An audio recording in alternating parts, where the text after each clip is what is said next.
Chicken gravy எப்படி செய்யறதுன்னு பார்க்கலாம். அதுக்காக சிக்கன் வந்து ஃப்ரெஷ்ஷாக வாங்கிட்டு வந்து வச்சுருக்கு. ஓகேங்களா. நெக்ஸ்ட் எப்படி தாளிக்கிறதுன்னு கடாயில் எண்ணெய் ஆட் பண்ணி வச்சு நல்லா சூடாகட்டும். 3 லவங்கமும் பட்டையும் போட்டிருக்கேன். அது ஃபுல்லாக நல்லா பொரியட்டும். இப்போ வெங்காயமும் பச்சை மிளகாவும் ஆட் பண்ணி வச்சு நல்லா வதங்கட்டும். இப்போ வந்து மஞ்சள் பொடி ஆட் பண்ணியாச்சு. ஃபுல்லாக வதங்கட்டும். வெங்காயம் வதங்கினோடனே இஞ்சி போட்டு பேஸ்ட் ஆட் பண்ணியாச்சு. நல்லா வதங்கிட்டோம்.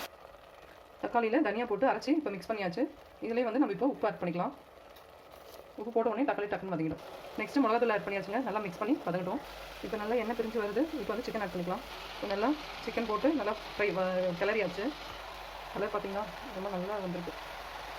இப்போ வந்து பார்த்திங்கன்னா வீட்டிலே அரைச்சி வச்சு கறி மசாலா தூள் வந்து ஆட் பண்ணிக்கலாம் நாங்கள். ஓகேங்களா.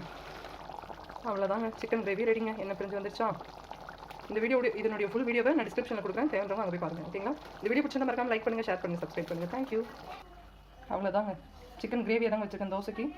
ஓகேங்களா. இந்த வீடியோ பிடிச்சிருந்தா மறக்காம லைக் பண்ணுங்கள், ஷேர் பண்ணுங்கள், சப்ஸ்கிரைப் பண்ணுங்கள். தேங்க்யூ.